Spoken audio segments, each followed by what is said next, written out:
I teach the first grade, and every year it seems I get a more challenging student than the year before, as if the universe sees I'm ready for it. First grade's a really good grade because most of them are still in the receptive mode. Yeah. Even when they're not, they're able to get back to it. Yeah, but there's always one who isn't, and this year he's really not. Yeah, it's each year it seems like life gives me a bigger challenge, but I'm more ready to But what's interesting to us, and we really want to call your attention to this, so receptive mode is where it's at, yes, and the younger they are, the more likely they are to still be there. So they're really teaching you more than you're teaching them, as it turns out. Mm-hmm. But isn't it interesting that we're talking about the one who isn't? And it's sort of the way we love you so much humans roll. You want to go to the problem and focus on it, then that takes you out of the receptive mode. So is there a way of ignoring the one who's not in the receptive mode? Well, he does command the most of my attention. Like he interrupts the lesson and things like that. But we've been interrupting you deliberately as much as we can. Because when one is full of oneself, it's just the way it is. In other words, what are the interruptions like? What kind of interruptions? This kid may very well be so in the receptive mode that he just can't hold back from delivering important information in a timely manner.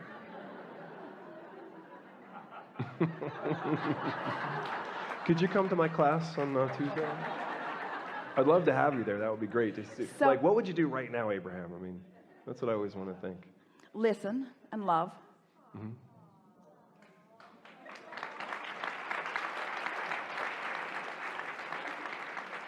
Do you really think that it is just an obnoxious, selfish personality that you're witnessing, or is it someone frisky and uncontrollable?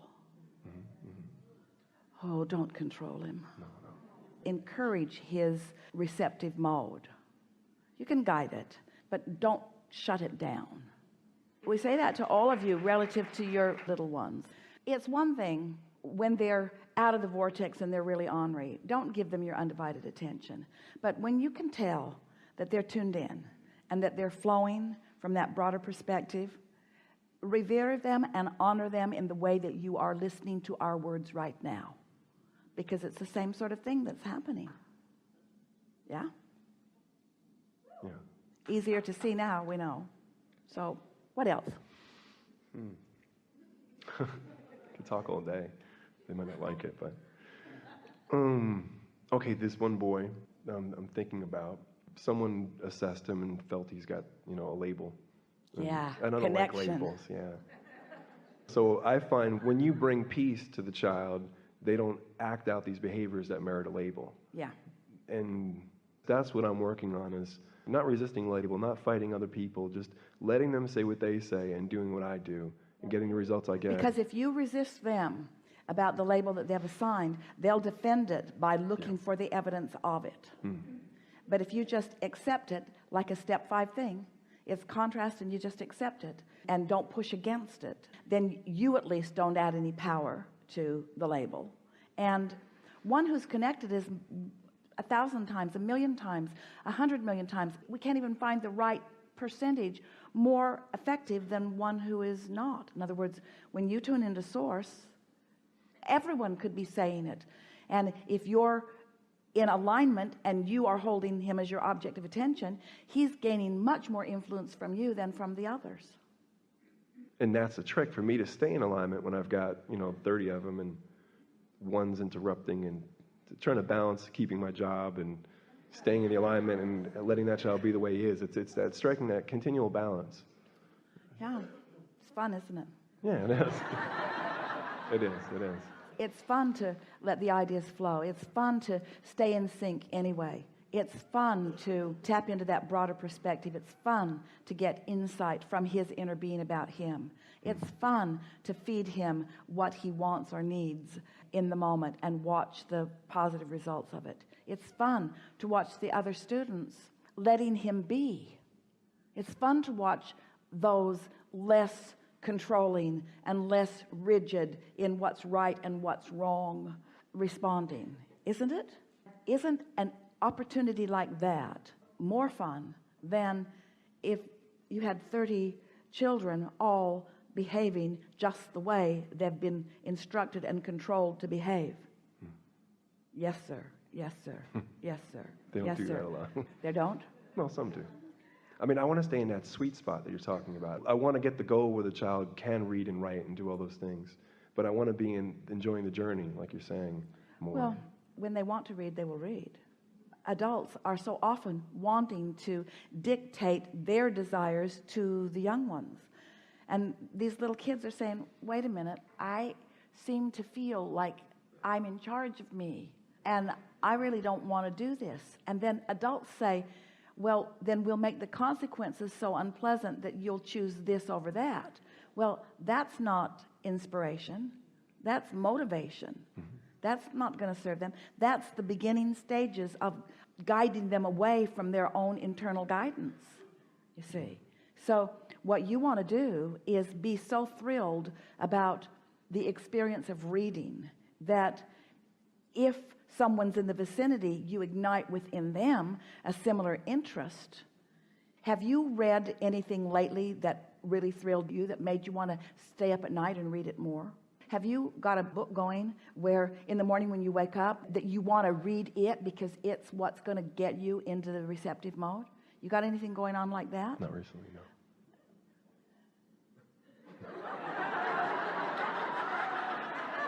When are you going to finish that book? But what you're saying to them is, I know it all stinks, none of it's interesting, but read this anyway. It'll be good for you.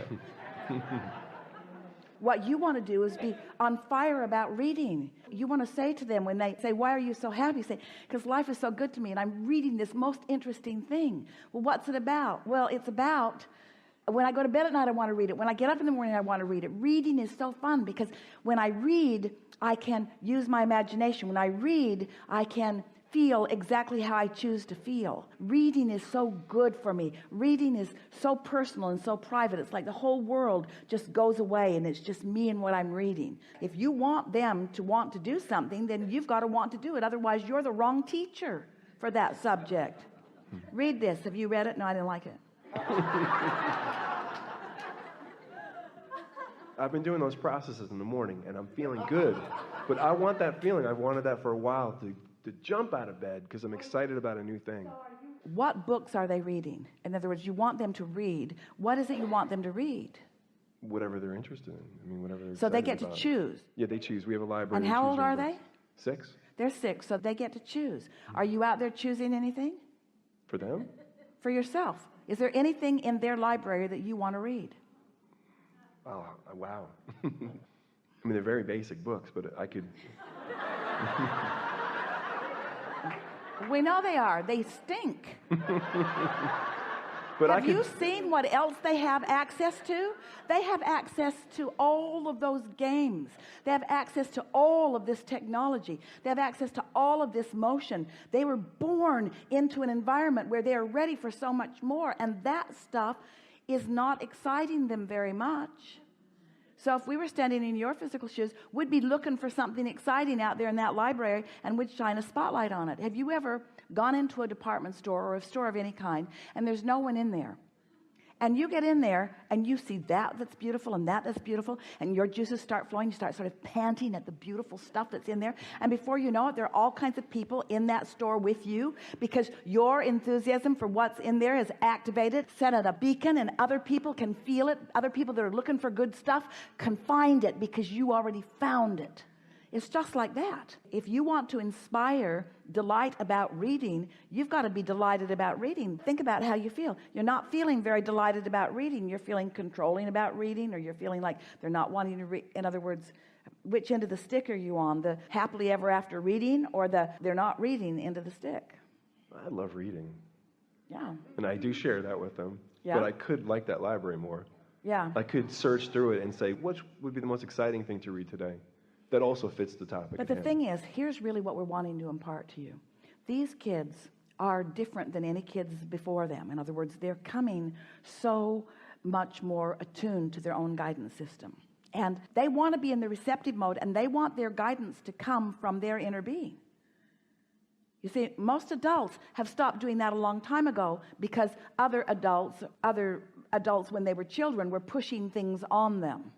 And so most have not been encouraged to be in the receptive mode. So you don't want to pick the books for them. You want to demonstrate being in the receptive mode while you're in the library. You want to demonstrate your appreciation for this beautiful school and for this beautiful library and for the fact that all of these books exist and all of the fun and fancy and stories and interesting things that are in these books. You want to feel about this library like it's like a treasure hunt where there is so much interesting, satisfying experiences for them, not just reading for the sake of getting words to come out of their mouth, but reading because there's interest, there's a story, there's a writer. There was a creative writer who gave their attention and actually created something that is magnificent for them. In other words, there's a co-creation underway here. And so what you are wanting is to activate within yourself your appreciation of that. And when it's active within you, they will find it too. And then you'll start getting some feeling going. We know it feels like these kids are way too little to be excited about this, but they are not. They want to be in the receptive mode. And what we mean by that is they want to choose their book. We've heard you say, I was walking through the bookstore, I was walking through a library, and your book, they will say to Esther and Jerry, your book just sort of leaped into my hands, or a spotlight shined on it, and I was just drawn to it. Well, that's being in the receptive mode. And we're not just talking about our books, we're talking about path of least resistance. Your inner being and their inner beings know who they are and know what they're looking for and know where they stand in relationship to it. And there are all kinds of stories in all of those books that are just the right thing that they're wanting to integrate into their understanding right here, right now. And their inner being knows that. So you want their book search to be an inspired book search, you see. So you've got to expect that and be happy about that by you shining the light on this magnificent bookstore, this library, by acknowledging what's there and what's there for them. Treasures in all of those pages, just the right thing at the right time for each of them. Don't you recall books that you read when you were younger and the influence that they had on you? Don't you remember the interest that you felt? And don't you remember feeling proud about something or feeling excited about something? Don't you remember the emotional responses that you were receiving from books? This is really a wonderful thing, you see.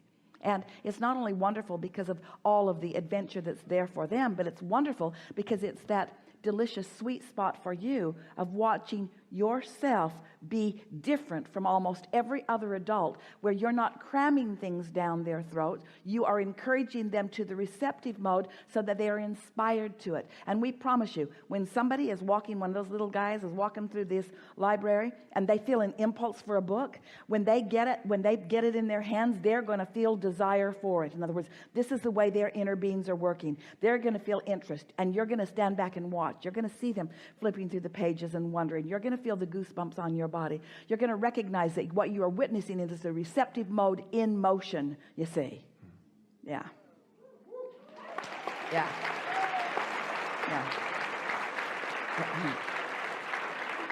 Far different than what's happening in most classrooms, where they are assigned to do it and do it whether they like to do it or not. And we say, anti-receptive mode conversation.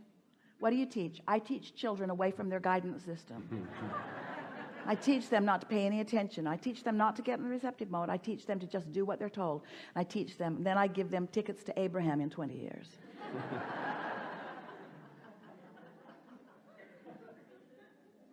Really good. Really good.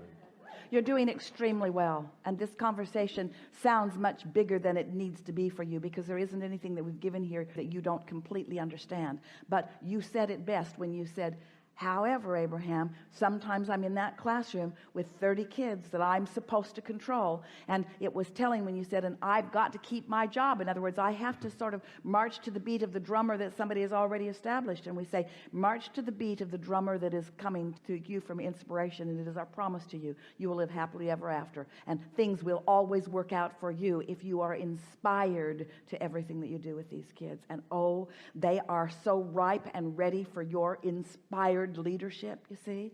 That's what they want. And that little rascal who seems the most problematic, he is the most significant one in that classroom for you.